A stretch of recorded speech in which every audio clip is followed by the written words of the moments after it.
Hi, everybody. We'd like to address the current SAG-AFTRA strike and how it affects our show. When this strike began, we contacted our SAG-AFTRA representatives, and we were able to proceed, given the green light twice, to review and critique episodes. SAG-AFTRA has repeatedly instructed us to honor pre-existing contracts, so we will continue to do so.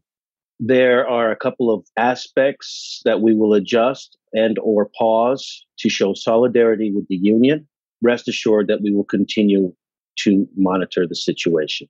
We stand in solidarity with SAG-AFTRA and the WGA. Thank you. The Enterprise has been rerouted to the Ramatis star system.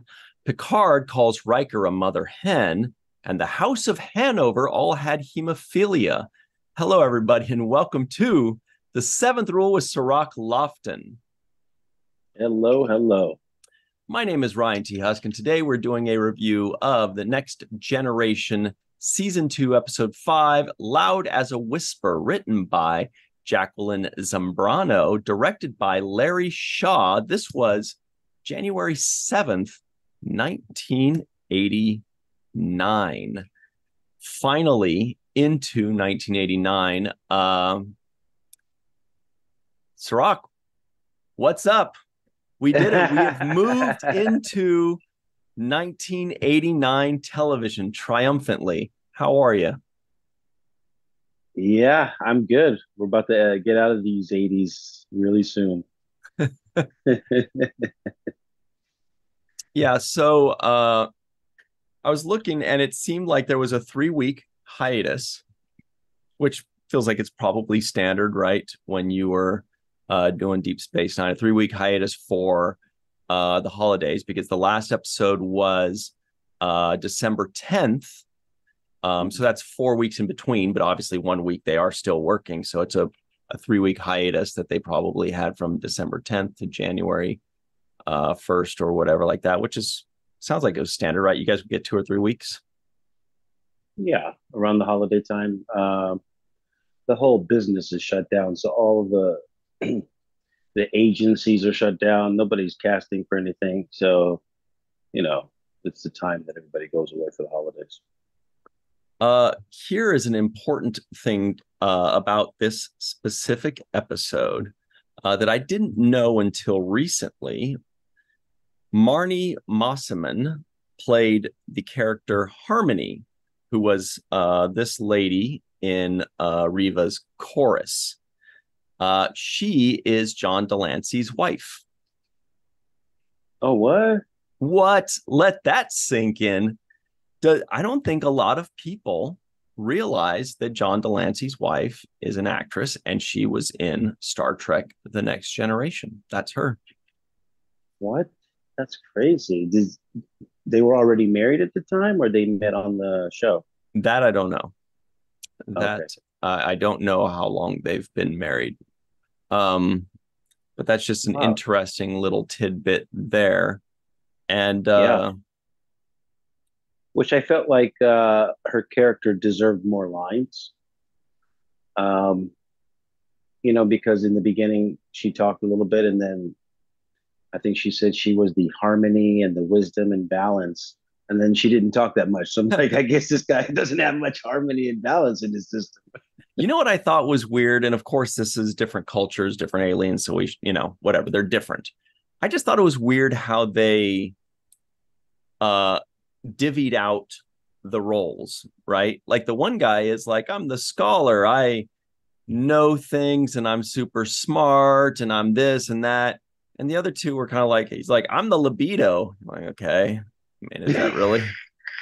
And she's like, and I'm the balance between the two. Oh, okay, I guess, but feels like the one guy has most of the work to do, and the other two are just hanging on.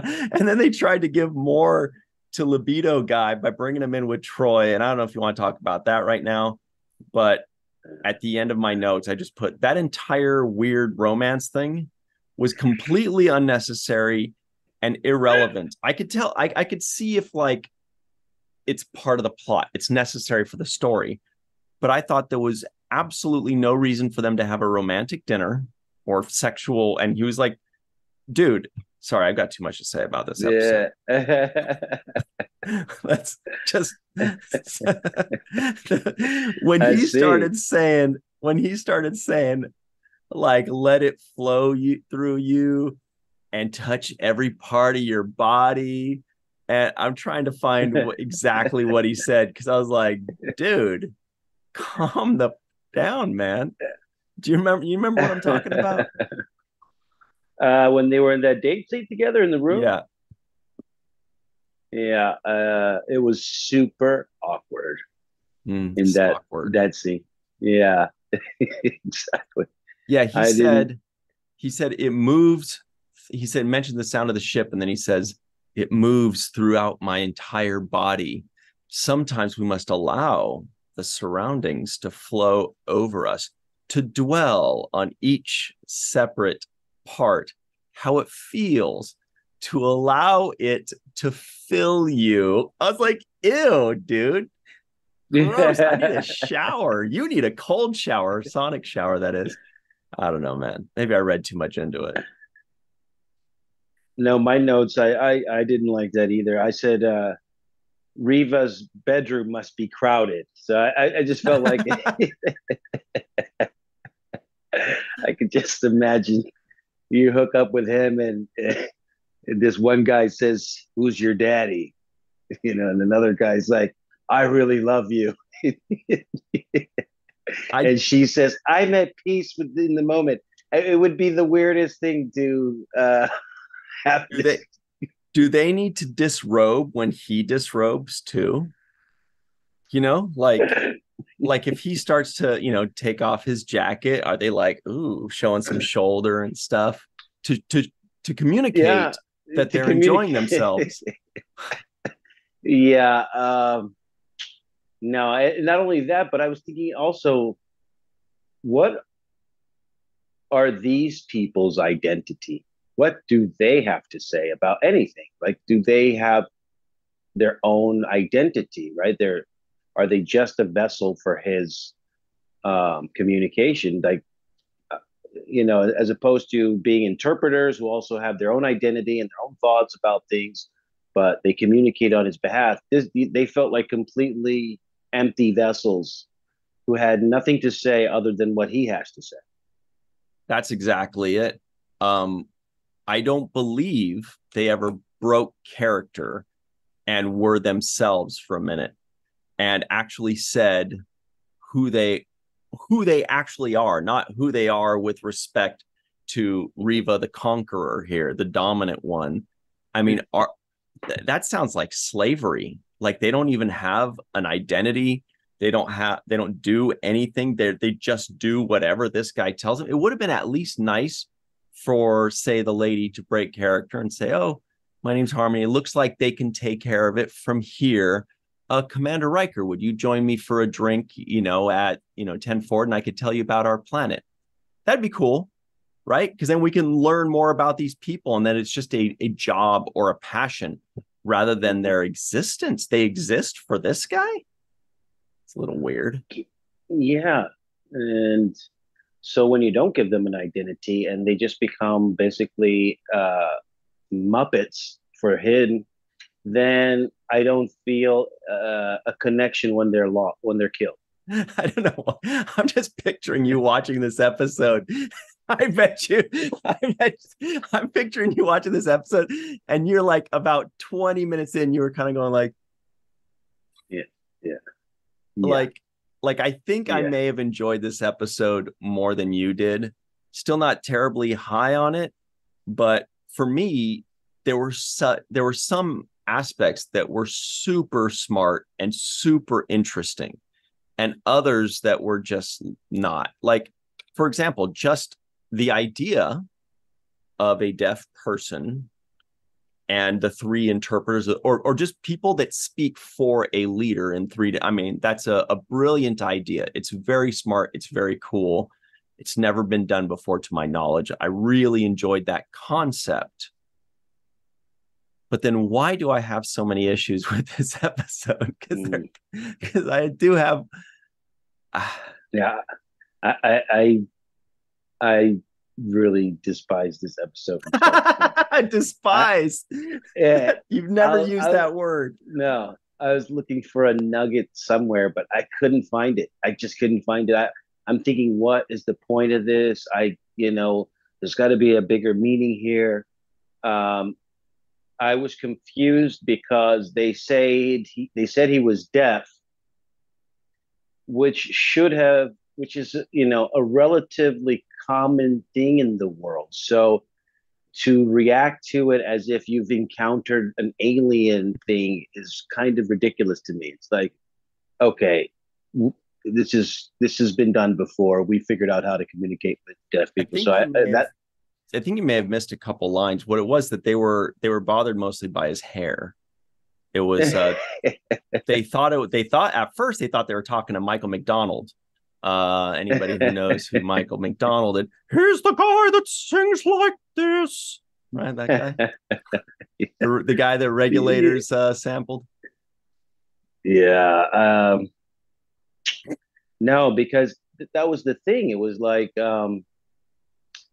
in the beginning, I was under the impression that he could hear or he had some type of telepathy, right? Because it seemed as if he was communicating with Troy in the beginning Yes. without talking. That's what I thought. It felt like they were having this conversation, um, just the two of them through telepathy. So I was confused with that. Um, I was confused with the fact that he would even know a sign language when he uses these people to interpret his thoughts for him. So where would the development of the skill of sign language be even implemented on his planet somewhere? So that to me even didn't Good point. fly. And I was like, well, if sign language is the answer, then why didn't we just, we could have done this a long time ago. The Right. universal translator's got to have something for this. And if we can do dermal regeneration, then I'm pretty sure we can fix hearing loss. So I thought the same. Well, okay, I so was here's lost in this here's the episode. thing. Well, first of all, I mean they're aliens, so maybe they can't deal with the hearing loss, or maybe they don't want to. I don't know, but it does feel like, look, this is still during the writer's strike, I believe. So I feel like almost this entire season is going to have that caveat. And I noticed there was only one writer. I feel like this may have benefited from having a second pair of eyes looking at it and just kind of saying this doesn't necessarily work. Maybe it was a rush job. I don't really know too much about the ins and outs there. I don't Yeah. recognize the name of the writer. Maybe this was her only episode. But you said you wanted one nugget as to why they would do this. Well, Yeah. because this actor, the main actor, Riva, as you may have guessed, is actually deaf in real life. And he is one of the most famous and working deaf actors, or was at the time, in Hollywood. And he had been pushing Star Trek to do a deaf episode. So this episode, it seems like this episode was written kind of with him in mind or for him. And that's where they get the enormous applause doing what Star Trek does best, which is uh, bringing in groups that aren't necessarily as prevalent in Hollywood movies and being the first to do it. You know, bringing in a deaf actor at the end of 1988 and beginning of 1989 to portray a deaf character is very progressive of them and very inclusive of them, and they get the major kudos for that. I just only wish they'd taken one more pass at that script. But the intention is A+. The execution is maybe less. Yeah, when I watch these episodes and they're terrible, I often think about what I could adjust in this episode to make it feel better for me. And so, as we're having this conversation, one of the things that I think about is it would have been nice had this Riva character come aboard the ship. And for example, as he's being greeted by the captain and everyone, when he touches them or does some kind of contact with them, they become deaf as well. And then that would have put the crew in a situation in where the captain's deaf, he can't hear, and he's trying to cope with this, and maybe those same aliens that can talk for him also have the ability to talk for whoever becomes deaf, like the captain or whatnot. And then we have an issue. It'd be more interesting for me. It would be a lot more Interesting. Yeah. interesting if the characters that we know are put into some kind of peril or some kind of situation that's unusual for them. I would have liked to see maybe Worf become deaf in this episode. It would have been something to play off, something more. And maybe this actor who wanted to have this storyline being portrayed could have been somebody who's walking a new entrance, a new person who's entering into the deaf community and walking them through those steps of trying to cope with your disability and communicate. And there could have been something there. I would have liked to watch him try to reach out to Riker or Worf or somebody and try to, make that kind of communication. That's a really interesting spin. And then that way, instead of that weird, basically unnecessarily nonsensical B plot of the one scene of Geordi with Pulaski, like I just looking back at that. What was that scene? Is that a B plot? One scene does not make a B plot. You can't do a B plot in just one scene. I mean, it was interesting. It was cool, but there was no reason for it. And so what I'm thinking is, how much better would have been if, say, for example, he makes somebody else deaf and they are trying to work their way through it. And who do they turn to? Geordi. Geordi says, look, I know it's not easy not being able to do things that other people can do. And this is how I cope. This is how, that could have been a B plot. That could have been a great use of Geordi and his disability.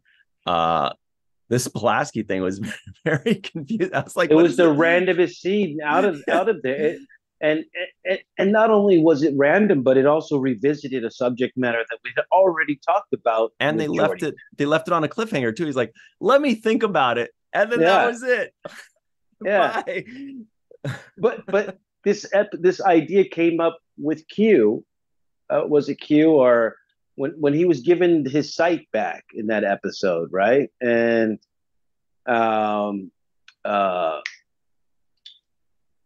Crusher was made, Will was made into an adult, and they both rejected. They were both rejected those ideas. They're like, no, I don't want to be altered. I want to be the way I am. And Geordi made a whole great speech about how he wanted to be the way he was, and he didn't want to be artificially given these kinds of abilities. So I just felt like we already visited that topic. I thought LeVar gave a great performance when it comes to dealing with his, visor and what it means to him and how he's attached to, the experience that he's had with it. I felt like it was a very randomly inserted scene into an already randomly occurring episode. So I was lost throughout the whole thing. I mean, I understood it. I just didn't like it. Yeah. There were some things I did like. I don't know. I thought it was okay overall. Like, I barely remembered this one. I feel like I had seen it before.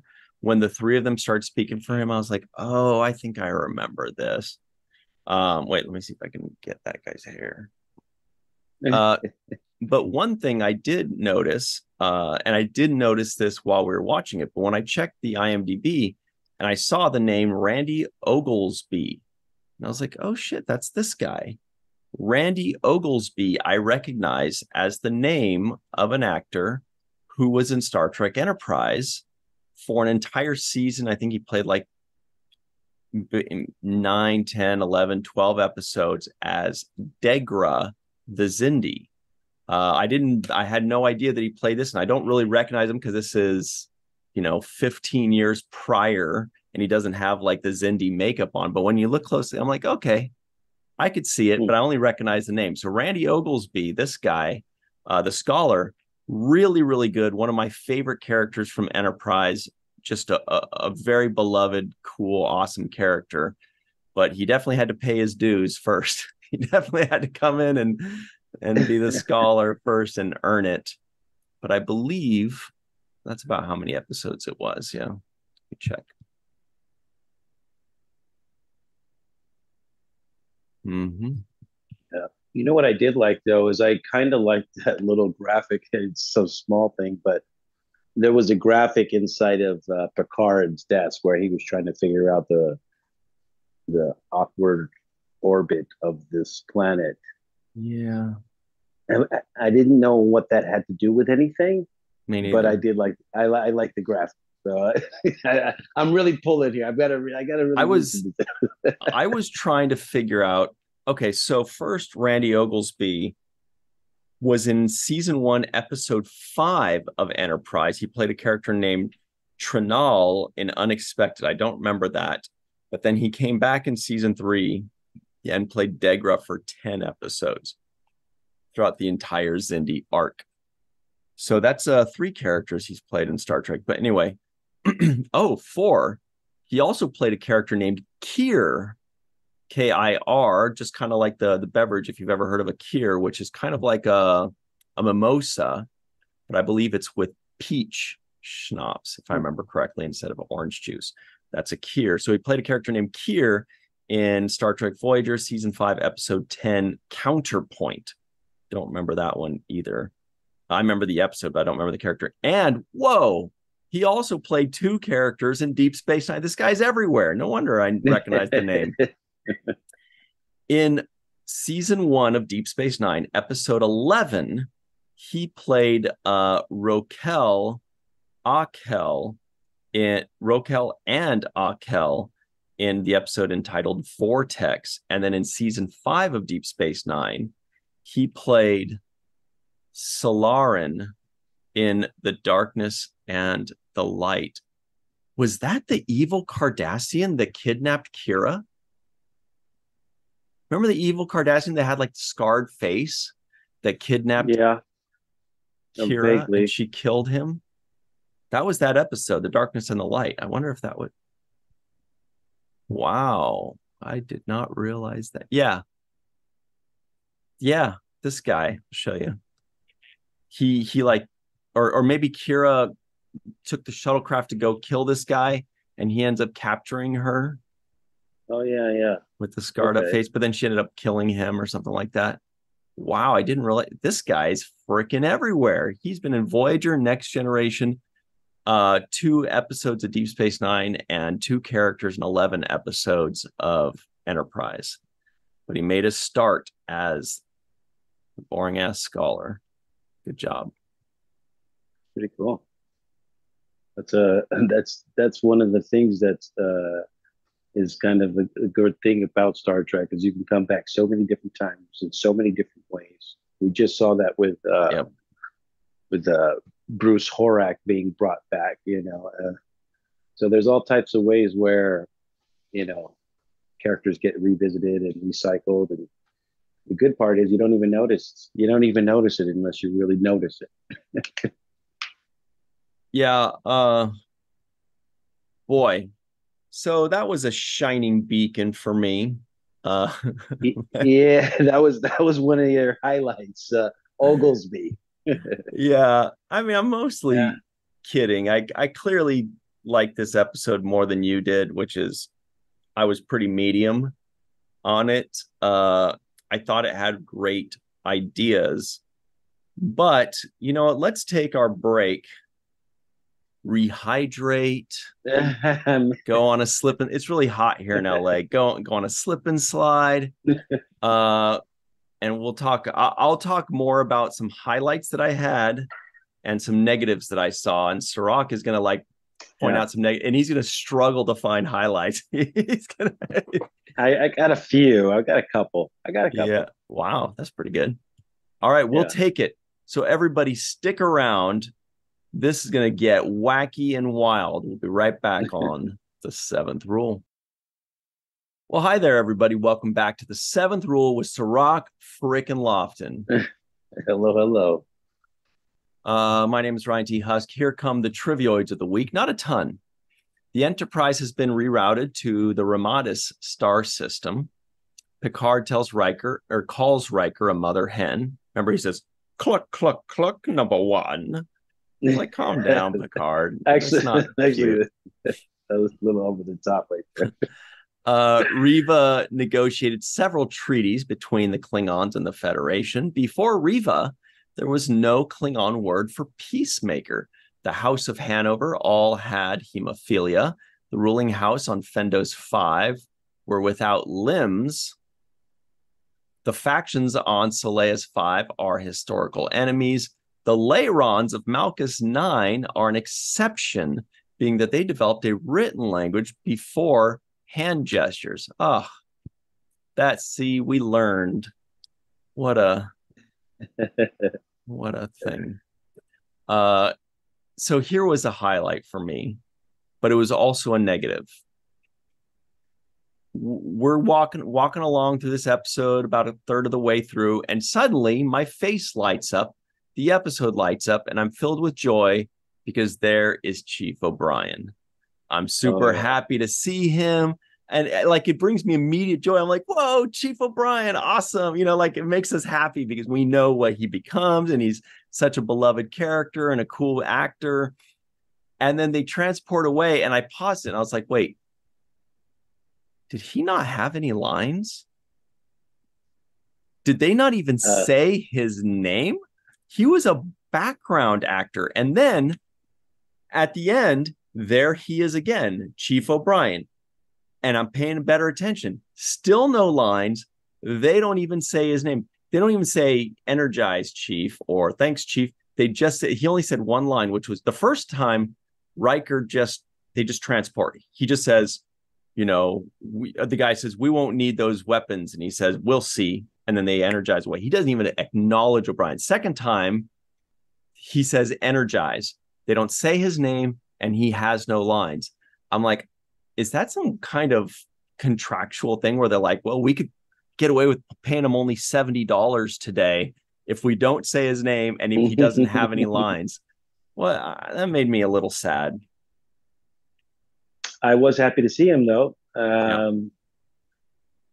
Clearly, he hasn't, he's not as big as a star as he was when I was working with him, because there's no way a star as big as he became would end up having such a small role in this show. So that's kind of the irony there when I watch it. But the other day I did a interview with Larry Nemechek, and he actually brought some emails that were sent between Roddenberry and some of the producers. And one of the things that was described in the email was Gene had gone to a convention somewhere in Maryland, and the person, whoever spoke with him, brought it to his attention that they needed more Latinos on screen. And so he made a note of that and actually forwarded it forward to the rest of his writing team to kind of say, hey, you know what? It was brought to my attention. And since that's a large demographic of people, it makes sense that we would have representation on the show. But included in that email was also a person referencing how much they liked this guy O'Brien in the background. Wow. And they wanted to see more of him. And so I'm thinking that his role grew based upon the fans' request to see more of him. That's amazing. And so now, as when you were telling that story, I was trying to rack my brain and think, did we see more Latinos starting then? I mean, at this point, they've already got the cast locked. Do we know? You said it was around 88 or 89? 89, yeah. Around so that this time. Would be okay. So we're talking about maybe the beginning of, well, this is starting 89. So now they're already shooting, they're recording. So probably, hopefully by the beginning of season 3, we're going to see a change. We're going to see a little bit more representation there. And that, I hope we remember to check for that in a few months, because that's a really important thing. And that's really cool that Gene Roddenberry, the great bird of the galaxy, Yeah. is sitting there talking to fans and actually listening in and going, huh, okay, like actually listening, not just being like, okay, thanks. What was your name? Okay, Bill. Great, Bill. Here you go. See ya. Thanks. Oh, yeah, Yeah. we'll get right on that. But he's actually taking Yeah. that seriously. That's really great to know. And O'Brien, yeah, because O'Brien had his biggest moments in the first episode. Remember in the pilot, he had lines, he had a Yeah. defined type of character, he had a role. And then after that, they're like, are you available? He's like, hell yeah, I'm available to come back. They're like, all right, your background. Your foreground. But I know. I'm pretty sure he didn't get paid like a background actor. I'm pretty sure there's a scale above that he yeah, must he'd have probably been be on. like, I think it would be called featured. Okay. Yeah. Featured, then it's kind of like a slightly higher rate because, maybe one of the main characters is interacting with him and he does have a name. He is a named character, but yeah, I mean, it's, Yeah. Little did they know he would go on to become such a big star, and they probably would have yeah. used him even more had they known that. But yeah, it's always good for me when I see him because I'm waiting for him to say something and I'm waiting for his humor because he always has that "I hate this job" humor, and I'm looking for it in these scenes, but he doesn't have it yet. He's not given the opportunity. But did you see Data's walk when he walked up to the captain's chair when in the beginning when Picard gives him the bridge? Data, you have the bridge, and he does like a little saunter A up little to the saunter. chair. Exactly. That's exactly the word. Yeah. He just goes like, well, now's my moment. There's my captain walk. Yes. Like No, that. I'm like, how many yeah, steps can you take from your seat to the captain's chair? He sure milked that thing, right? he did. He milked that walk hard. It was like a Soul Yeah. Train dance line. I was like, what's he doing Wow. over here? He Soul really Train reference. he did a George Jefferson walk up to the captain's chair, and I'm like, okay, Data, that's a lot of personality for your robotic self. Yeah. I thought that Yeah. was funny.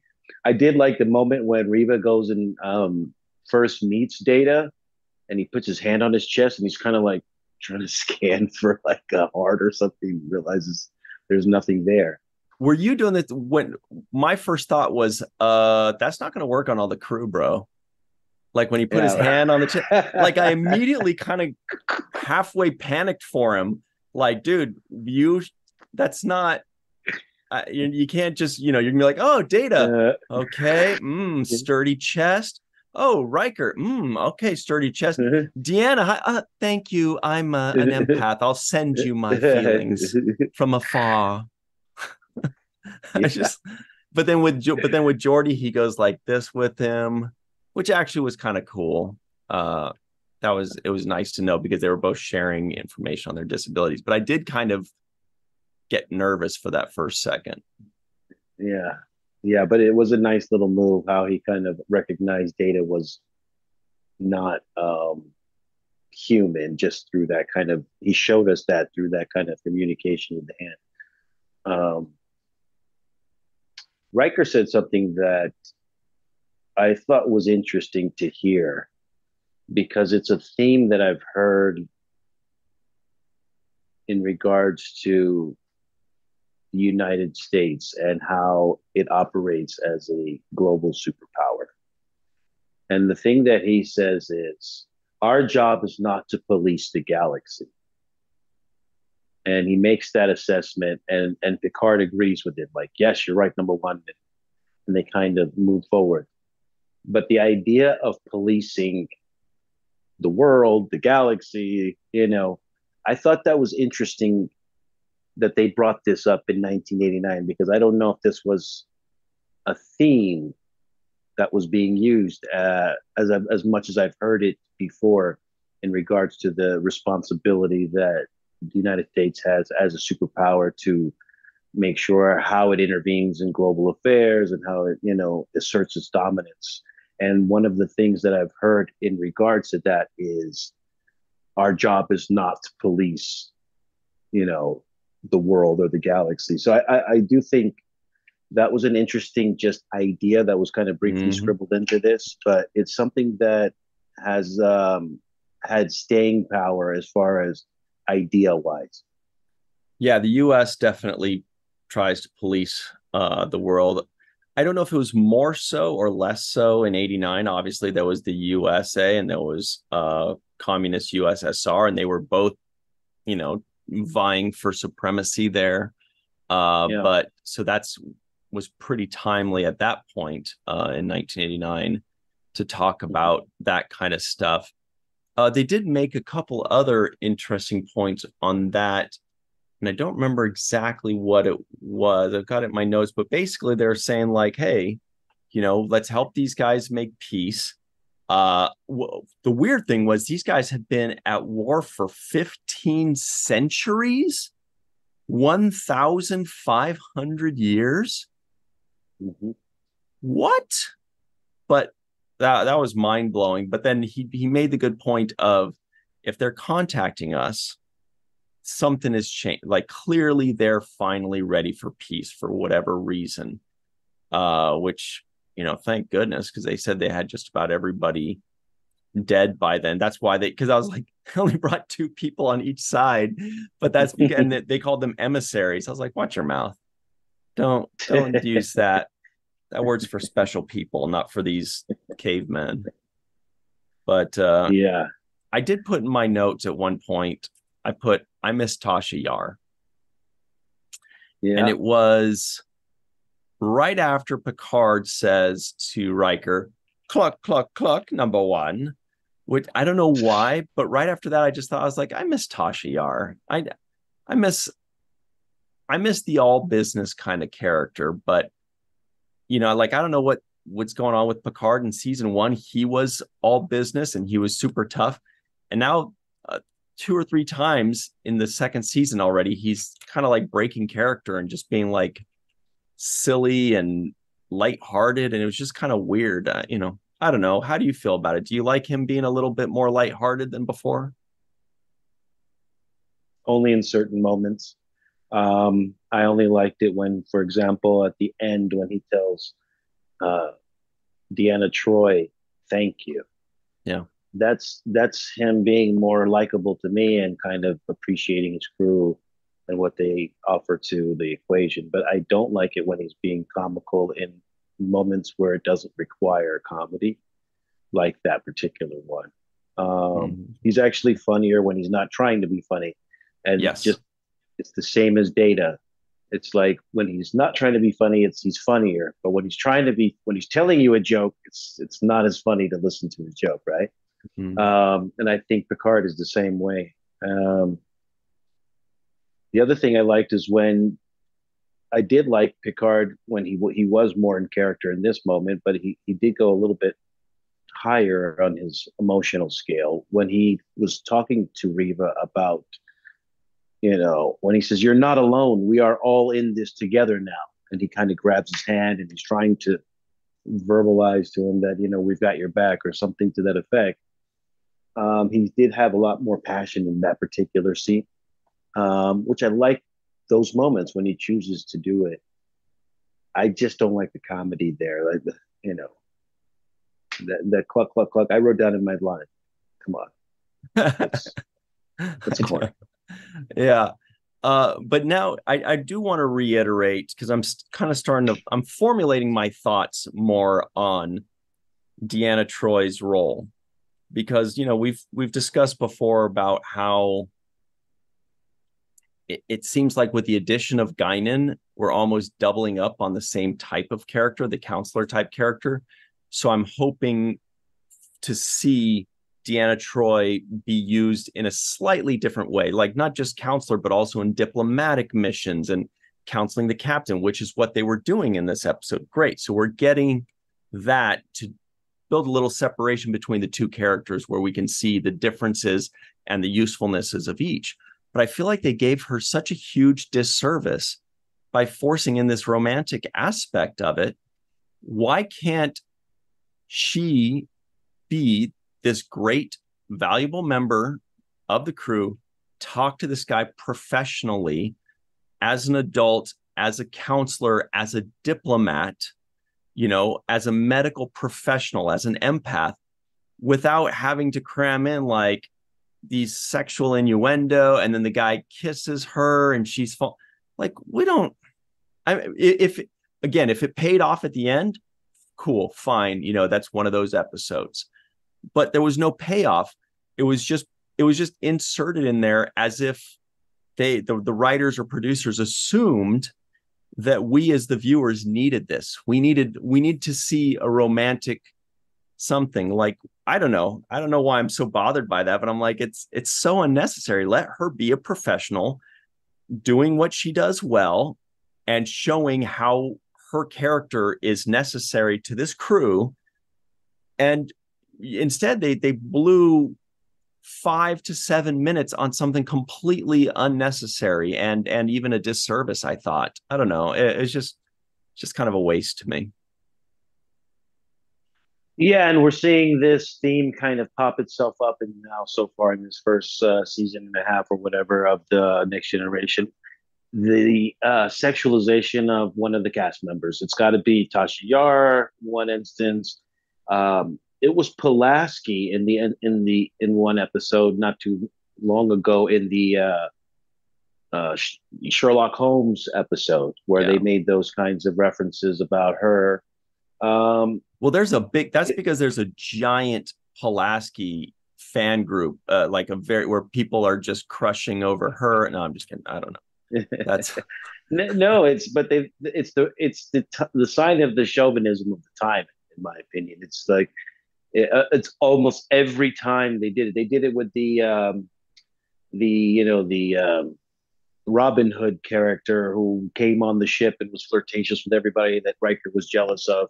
The Okun guy, yeah. Okun, yeah, the outrageous Okun. So as soon as he came on, he was kind of looking lustfully at Troy, and she was looking lustfully back at him, like as if there's this huge void, and she's waiting for the Prince Charming to come through. That's the issue there for me. It's like, okay, fine, some guy comes on, and that's his character, that's his type. But why does Troy have to fall for it every time? Why can't she just be like, oh, no thanks, bro, I'm working right now, I'm being nice to you because it's my job. Like, I can understand that. This pirate guy, he goes around. The issue is like, why does it have to work on her every time? She doesn't need that. Like, come on, she's a better character than that. Yeah, they're making her out to be like the desperate housewife on on the ship, and I don't like it. It's not, and really, the other thing is for her skill set, which is essentially reading people's minds, emotions, or whatever. She would always know what somebody's agenda is when they do approach her in such a kind of way. Mm-hmm. So she would know who's genuinely in love with her, and who genuinely wants to build a long-term future with her, as opposed to who's looking at her lustfully in a kind of one-night stand type of way. And so she would be able to distinguish that. And she seems to, not be concerned essentially with relationship building, which she could be doing with Riker, which she could be doing with other characters. It seems that they want to make her this person that's, oh, when somebody wants to hook up with somebody, we'll just throw her in the mix. And they did that with Tasha the season before this. And so if somebody's got to be the person that they use as a sexual decoy or pawn in the moving of the story. Right. And I just don't like that. I think it's just, we don't need it. It's very simple. No, mm-hmm. it's a sign of the very chauvinistic times where they viewed women in these very simple ways. And it feels like like a writing crutch. Like it feels like they think that the story needs it. They think that the audience needs this. We don't need it. I mean, I guess I can't really speak to the 1988 audience, but it feels like they think that this has to be in every episode. Otherwise, we're going to lose their attention. They're not going to want to see it. No, I think we'll be fine. We'll enjoy the show for what it is. But the whole thing about the guy in there during their dating, I was just like, how are these guys going to hump? Is he going to be there, like saying, yes, I'm very much enjoying this. Yes, please do this. I like that. I like it when you do it like that. But that was just, I don't know. Allow us to disrobe. But They both there were start. a couple more quick things that I wanted to point out that I really did like. One is the sign language aspect. I don't know enough about ASL, American Sign Language, or any sign language to know if they were actually using that. But regardless, I felt like they must have brought on some kind of, sign language linguistic expert, or maybe just this actor gentleman here served as that. What is his name? His name is, I can't find it right now. Howie Seago or Howie Seago. But they must have had somebody, because clearly this wasn't just made up. It would look really stupid if they're just like, okay, Data, make something up, just kind of do this. They don't want to like make a mockery of it. So they must have brought on some kind of expert that actually wrote some things out for them. So that was one that I thought was cool. And the other one was something I put in my notes where I said, actually, that's very good. And it was towards the end when Riva said, when they were going to do the sign language and he's going to teach them, he said, they'll be learning to communicate with each other.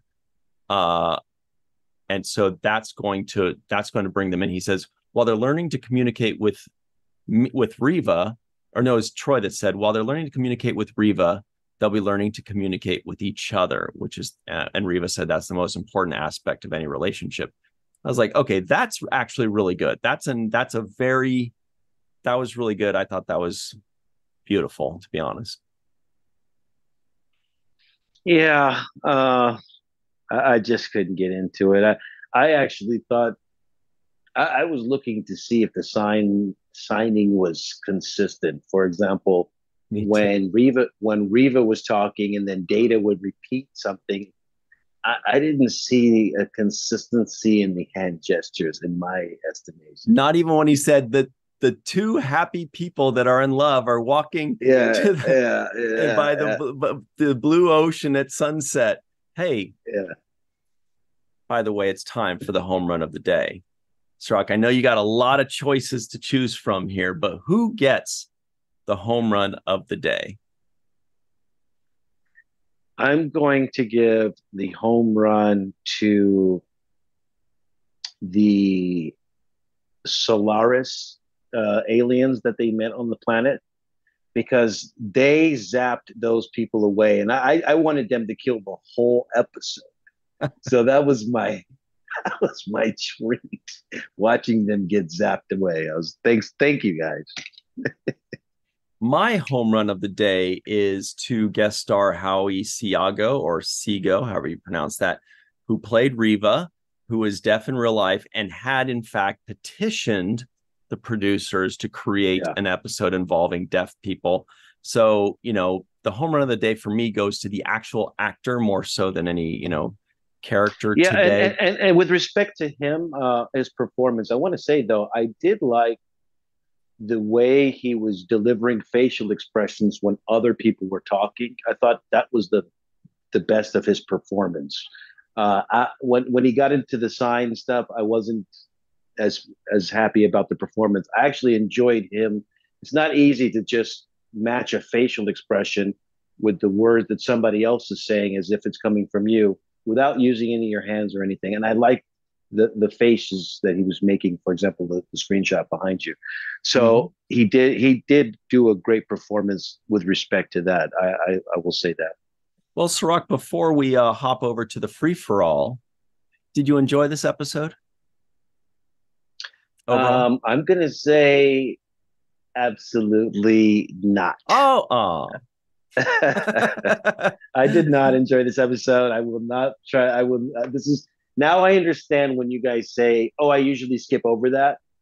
This is in skip over country for me. If this were peanut butter, it would be Skippy. Well, I'll tell you, I enjoyed aspects of it. I enjoyed the attempt. That's about, that's what I can put there. Look, this is something that I do enjoy, and it is for us to say thank you and shout out to our friends Homer Frizzell, Dr. Anne-Marie Segal, Eve England out in Wales, Yvette Blackmon-Tom, TJ, Jackson-Bey out in Missouri, Bill Victor Arucan, Arucan.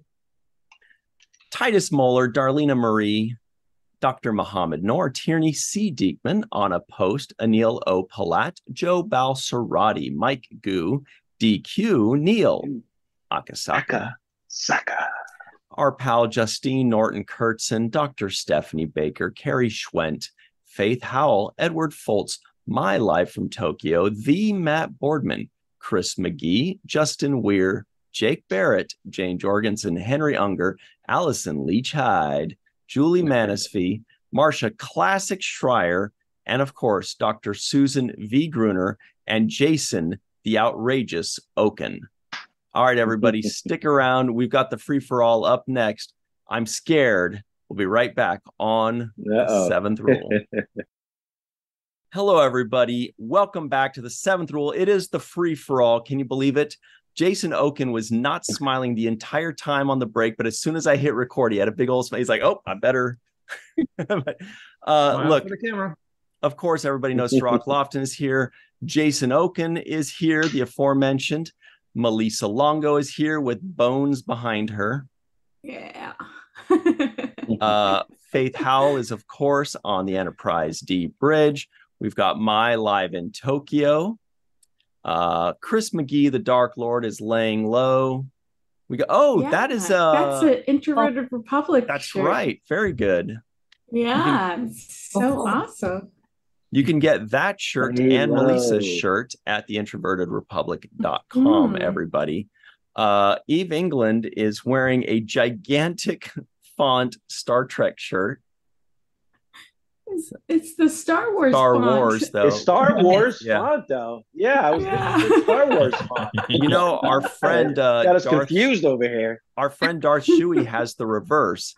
He has not the reverse, but that same thing, but it's like, it looks like Star Wars, but yeah, if you look more closely, it's Star Trek, kind of like that, but a little smaller. Very cool shirt to fool the masses. Carrie Schwent is also here. It looks like the Enterprise on her shirt. And Allyson Leach-Heid. Oh, that's right. Another Star Trek shirt. Wow, lots of Star Trek represented, surprisingly. Go to the Academy, too. Oh, cool. All right, everybody. Jake Sisko guesses the IMDb score. 4.9. Wow. Below the belt. The belt is a 5. Wow. Oh, is that the bottom? Exactly. Wow. So Cirroc Lofton believes that IMDb voters gave it a 4.9. What do you guys think? Do you have any guesses? Well, that's even lower than what I said. I thought it was 5.3. 5.3. It's probably high to mid 5s, maybe low 6s, not higher than that. But yeah. Faith thinks you guys are all way off. It's fun. What?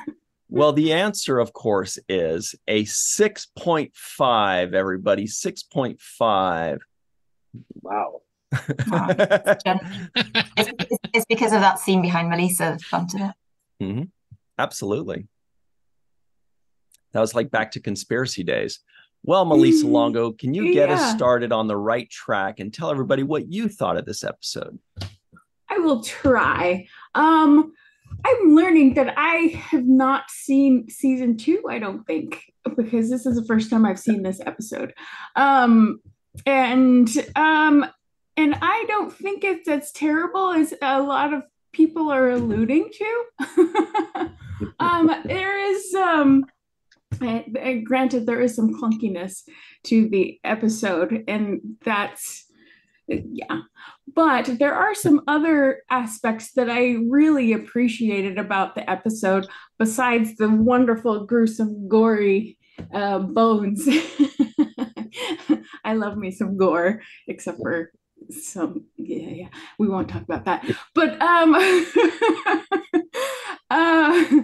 No, but I appreciate what they were trying to do with in terms of exploring how different people communicate in different ways with each other. Some people have certain strengths and in the way they communicate. And having a deaf person on and kind of rallying for this episode is kind of an important step. And I think a lot of the naysaying comes with the fact that it's difficult to communicate with people who talk differently than you. So everything is going to slow down and everything is going to take a little bit longer to get cohesion. So, and I think that came across very well in this episode. We often don't have the patience to learn language that is different than ours, and that includes American Sign Language, which the guy was using in this episode. So I was taking it from that perspective. We were learning a new language with the Star Trek crew.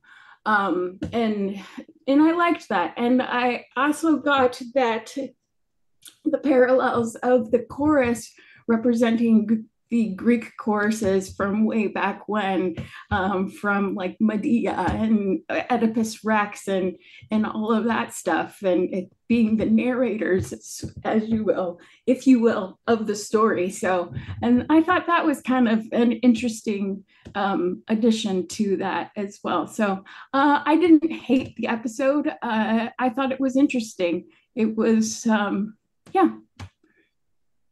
Very nice. Thank you very much, Melissa. First time Oedipus Rex has been mentioned in this show, I believe. Faith Howell, what's up? She's wearing her Deep Space Nine captain shirt. What do you think of this episode? So I already said I really like it. I don't remember liking it that much as a child. So definitely I was watching it with new eyes this time. And definitely I was coming more from a perspective of having my own children, one of or both of which are predominantly nonverbal, and one who has hearing aids and does some signing. And so having that representation was kind of cool. I don't know that it was done as well as maybe it would be today. I was kind of looking to see if I recognize, I'm very far from fluent in any kind of sign, but I was looking to see if I recognized any of the signs, and they looked believable enough, but I don't think it was real sign language at all. Even some of the signs he did were clearly like, it was more so we, the audience, would understand more than a true sign, I'm pretty sure. But there were, I also really liked the parallels with Geordi and his visor, and sort of the commentary on just because it's not the way everyone else is, do we need to fix it? And especially that when they quantified 20% less vision for him. And yes, we saw a few episodes ago that his vision is crazy and awesome and amazing. And so, 20% less than that might still be better than regular humans, but is it worth that loss? And then if they regenerated his vision and he could see just like anyone, he would lose all of that extra completely. And so it would actually be a deficit for him based on what he has now, other than maybe not having the headaches that he's struggling with. So I like that they put that in there, and I like that he's choosing to keep the visor, because I know in the deaf community, a lot of people don't want to use the cochlear implants and don't want to use hearing aids because it is an effort that you have to expend to listen and process that information. So I thought that was really interesting representation there. Wow, very nice perspective. Thank you, Faith. You answered a few of our questions that we had during our review, where Cirroc was just beaming about this episode. Speaking of which, so is the outrageous Jason Okun. Jason, how did you feel about this episode? You love the directing? Oh, absolutely. Actually, all things being equal, they did try to convey, try to have a theme, but overall, I frankly found the episode boring. It was slow, it was prodding. And when it comes to directing, one thing that directing can do is make something that perhaps is not so exciting on the page look a little bit more exciting on the screen. And I was really hopeful when the episode opened with some rack focusing, that'd be something interesting going on. And that was perhaps the most interesting stuff done the entire episode. The camera was stationary. It just frankly looks static. The script, the story is static. Everything is static and kind of boring. So the execution wasn't exactly the best. I mean, one thing I would say, and I've noticed this kind of looking at second season episodes, is that interesting enough, looking at the slightly earlier version of the script, there's always been an improvement, believe it or not. No matter how bad this looks, the script was even worse. One of the things that Faith talked about is the connection with LaForge's visor, and in the earlier version of the script, that connection was a hell of a lot stronger, and it actually made a little bit more sense because Riva was actually communicating through a device he wore on his head that malfunctioned on the planet. There were no bones, there was no gore. The device just malfunctioned. So that was sort of the premise there. And that was the connection between Geordi's visor using technology to cure a handicap. And there was a scene at the end of the episode with Geordi and kind of talking again about the fact that what it would involve to kind of see as a regular human being. So that kind of went by the wayside with the story. That's why it looks a little disjointed, because it was a remnant of the original script. It made a lot more sense in that context. And one thing I'd mentioned previously in some of these episodes, what is this really about? Is it about any of our characters? And I'm having a hard time figuring out if it is about anybody here. It's certainly about the guest star. And typically, the best episodes are not about the guest star. Mm-hmm. There could be certainly a prominent sort of guest star presence, but it's always involving somebody else. I mean, obviously, the best Q episodes are typically Q and Picard episodes. You can have, obviously, when we had, Elementary Dear Data, it's a Data episode. And this is more akin to the Outrageous Okona. It's about a guest star and not about any of our characters. I mean, there's a little bit for Troy here. And I think her attraction to ambassadors and negotiators was done a little bit better in The Price, not the greatest episode on the planet. And it gave rise to one of the worst Voyager episodes and perhaps one of the worst episodes of Star Trek, and set the Ferengi back to the good old days. But this wasn't particularly great. There are some other issues to pick here, and I'll just mention one. I mean, these are supposedly aliens. I guess he's so fluent in English he can read lips. Yeah. What language is he reading? Good point. And there were some other things, and I'll talk about them later. But overall, I just found this to be a little bit slow and boring, and frankly, I started dozing off this time around. Did you watch it at night? Not that late, but it was just you and Cirroc both. I bet you Cirroc was battling too. Look, somebody that's never dozed off. Mai is live in Tokyo. What's up, Mai? What did you think of this episode? I thought the homage to Barry Gibb with the hairstyle was right on the money. That was perfect. I thought the episode was like a game of tri-dimensional chess based on an ancient proverb by this gentleman, Lao Tzu. It says, give a man a fish and you feed him for a day, teach a man to fish and you feed him for a lifetime. And on the first level, we have Riva's chorus giving him the ability to speak, right? And the second level, we've got Riva giving two opposing parties the ability to communicate with each other. And then on the third level, we've got Riva learning to teach communication at the end using the sign language that he once learned but set aside in favor of the chorus. So I thought that was kind of an interesting thing. I think Riva's kind of like a metaphor for a young adult becoming a wiser adult, or maybe a parent as she learns that she can do it herself and creatively find an alternative. I also found the chorus to be a bit of a crutch.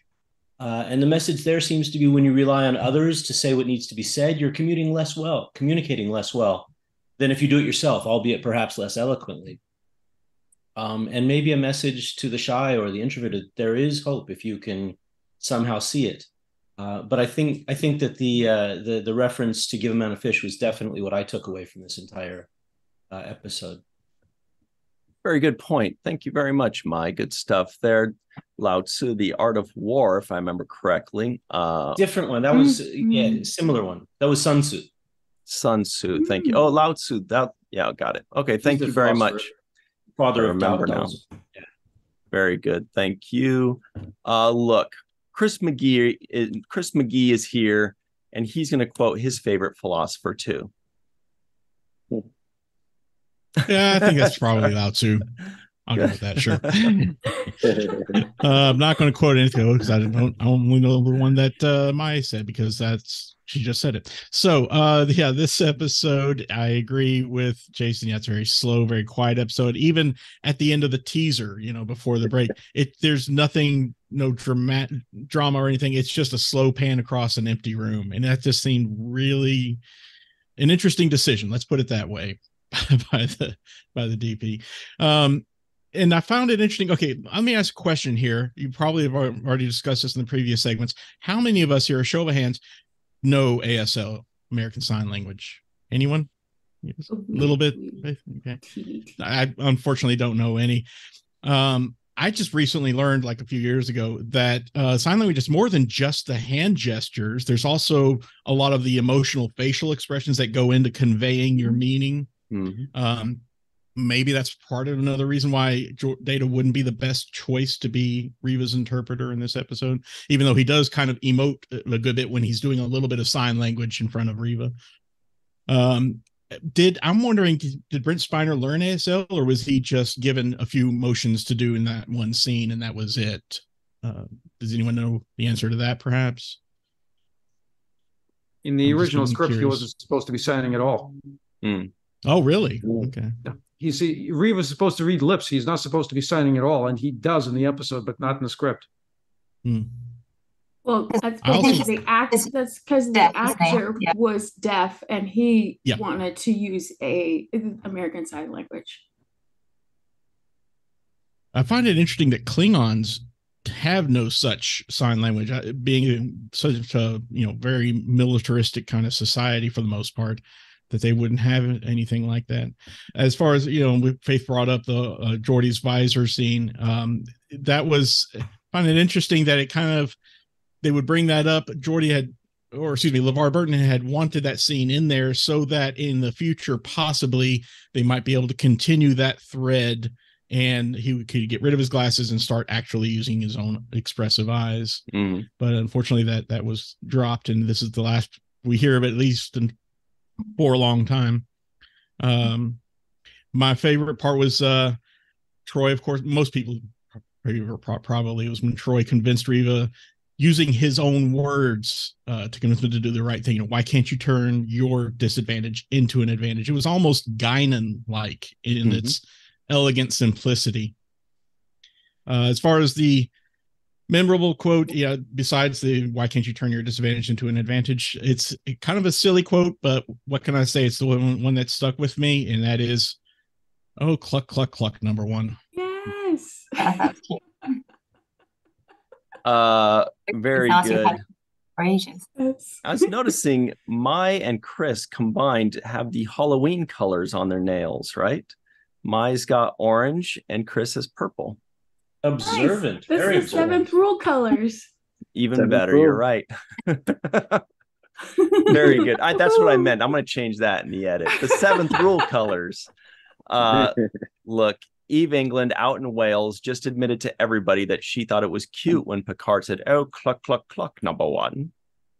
That did make me chuckle, and I just thought we need more of that from Picard, because he actually seemed like a real human being.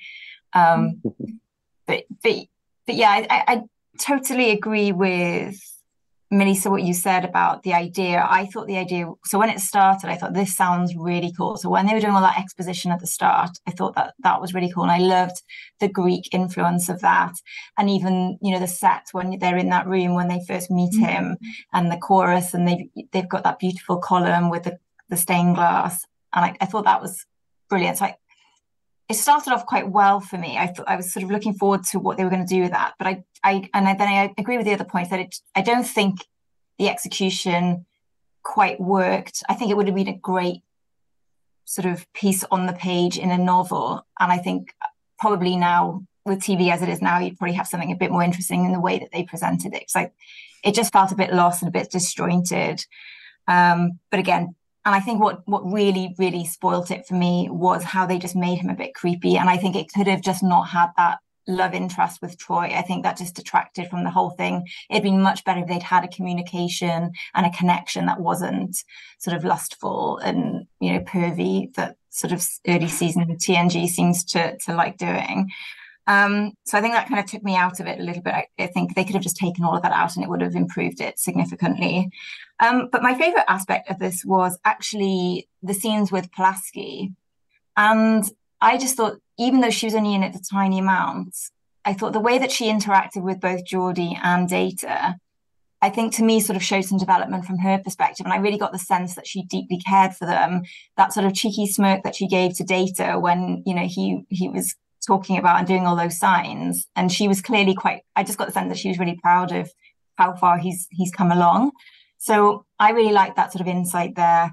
And then just one final point with Data. Did anybody notice how when he sat in the captain's chair that at the very start, how he had that sort of, oh, this is amazing, I'm the captain now on his face. And it was so subtle. And I just thought that was really cute. And it's just showing a bit more of Data's sort of personality coming through, which I thought was really cool. Mm-hmm. Cirroc definitely picked up on that as well. During our review here. Look, everybody, it's Carrie time. Carrie Schwent is here. What's up, Carrie? What did you think about this episode? I love this episode. It's actually one of my favorites, I think, of the entire series, really. Wow. I can see why some people like it, but I personally enjoy it. The Greek chorus is very cool. Interesting note about the woman in the Greek chorus, that is John Delancey's wife. Yeah. And seeing their son Keegan in a later episode of Voyager, I can see Keegan he looks like his mom. I could see Keegan in her face. So I loved the Greek chorus was very, very cool. I've got a couple of production whoopsies that I'll save for things left unsaid that kind of made me chuckle. Data's demonstration after he's learned his sign language just had me absolutely rolling. And it very much reminded me of a scene in the Big Bang Theory where Sheldon is describing the rules for rock, paper, scissors, lizard, Spock. Almost the same sort of very similar motions in the same way he said it was almost the same rhythm that Data had. And if anybody hasn't seen that, look up that clip on YouTube. The rules are very, very interesting the way he adds the lizard and Spock to rock, paper, scissors. But I love the deaf actor, and I find ASL very beautiful, just in the movements. It's absolutely fascinating to me, the lyrical, the movements, and you can tell when they're getting mad because the gestures get more emphatic. There's a fantastic TV show called Switched at Birth that is very much centered around deaf culture, and I highly recommend it. And I didn't find Reva that pervy at all. I thought the actor had fantastic chemistry. I really did kind of like him and Troy together. She was a little bit nervous at first, but I kind of liked them, and I really wanted to take a tweezers to that guy's eyebrows. They were a little too thick for me.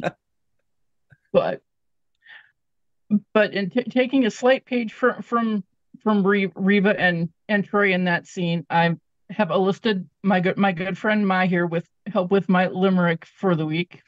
I don't know sign language very well. It would probably take me a year to come up with the signs for the limerick I came up with, but I've got them on note cards, and I'm going to hold it up, and as my interpreter will read them for me. Here we go. Let's see if okay. Communication is more than just words. Your face and your body show your concerns. Feelings can often be traced in the lines of your face. This way, about each other, we learn.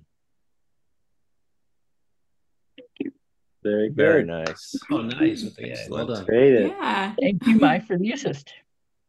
All right, Allyson, the pressure's on. Allyson Leach-Heid is next. What are your thoughts on today's episode? It is not one of my favorites. I've probably skipped it fairly frequently in rewatches, but it was also on all the time when I was a kid, like 5 times a week. Like it felt like every day that episode was on. So I saw it a lot when I was younger. We get to see O'Brien. Sadly, he only says stuff in ADR, and he actually doesn't say it on screen. So that was sad, but that was my first joy. I'm like, yeah, O'Brien. And then I really like the scene where Riva is meeting everyone on the bridge and placing his hand over their heart to get a feel for their vibrations, I guess. Mm-hmm. And I love the bit where he doesn't know what to do with Data. He's like, where do I go? Where do I go? Calls him me because, well, he is. And just how proud Data is, that his thank you is just sweet. And I really liked that. And of course, I love the scene where Geordi is talking about, how his visor is similar to his chorus and how he's happy with who he is. I think that's a wonderful thing for all of us to think about. Like, I like me. I'm not perfect, but I like me. So love that bit. And that Troy got to be a psychologist and a counselor. Like, yeah, she did her job. Mm-hmm. Yes, she was also attracted to the person, but she actually did her job and didn't let that get in her way. So those are my favorite bits. Yeah, it's clunky. The actor Howie Segal, who played Riva, is the reason we have the ending we have now that was changed from the script. Mm-hmm. So I don't quite know exactly how. I think he didn't want the mechanical failure, I guess, was what it was. I couldn't quite understand that from the little blurb in Memory Alpha, but I like that because he is a deaf actor, that they used his wants for his character in this situation, because it was not something they dealt with every day. I mean, I don't think any of the writers on this show were deaf. So it was nice they took his wants into consideration. Wow, great stuff. Thanks very much, Allyson. All right, Cirroc Lofton, any final thoughts on your part about this episode? Yeah, I found out that Riva's last name is McIntyre. I knew, man, before we even started recording, I was like, if Cirroc doesn't say a McIntyre joke, I'm going to be very sad. Wow. There it is. Yeah. Wow. But my little addition to this is this episode came out on January 7th, 1989. And at around the same time in January of 1989, Avery Brooks was doing a show called A Man Called Hawk. Yeah. And so A Man Called Hawk had its debut the same year in the same month as this second season episode of The Next Generation. And in his third episode of his show, A Man Called Hawk, there was an episode called Hear No Evil. And that episode focuses on Avery as Hawk involved. He says he becomes emotionally involved in a case of 2 hearing impaired Gallaudet college students that he's hired to protect after witnessing a murder. So he is at the college campus of this place called Gallaudet College. And I wanted to give a little bit of history about Gallaudet University. It's a private, federally chartered research university in Washington, D.C. for the education of the deaf and hard of hearing. It was founded in 1864 as a grammar school for both deaf and blind children. It was the first school for the advanced education of the deaf and hard of hearing in the world, and remains the only higher education institution in which all programs and services are specifically designed to accommodate deaf and hard of hearing students. And it was founded by Thomas Hopkins Gallaudet, a notable figure in the advancement of deaf education. So Avery did an episode exactly dealing with deaf and hard of hearing students, exactly mirroring this same kind of issue that this actor wanted to bring to the forefront of television. So I do think it's interesting how in the universe, when ideas kind of come and flourish in similar times, right? It's like so a product will never exist, throughout history, but then two people invented it. They both invent the light bulb within a month of each other or something. And here in this particular case, you've got an issue like, dealing with being deaf or hard of hearing. And here in this month, or in this beginning of 1989, here comes the flood of the market dealing specifically with this kind of issue in a totally different way. In Avery's case, he actually talked about dealing with learning sign language himself to be able to communicate in this episode. So I know that he actually learned sign language for that particular episode. I don't know what Brent Spiner's background is for this particular episode, how much he had to learn. But I think it's interesting that this subject matter begins to rise its head at the almost exact same time on two different shows. And the rest I'll leave for things left unsaid. Very cool. Thank you very much, everybody. We're all so much smarter now. We appreciate you all. Faith Howell, Eve England, Chris McGee, my live in Tokyo, the outrageous Jason Okun, Allyson Leach-Heid, and Carrie Schwent. Everybody at home, let us know your thoughts on this episode in the comments section below. There's quite a divergence here. Some people hated it. Somebody even used the word despise. I'm not going to say who, but Carrie said it's one of her favorite episodes in the history of Star Trek ever. Where does it fall in that scale for you, everybody? Let us know in the comments below. And until next time, always remember the seventh rule.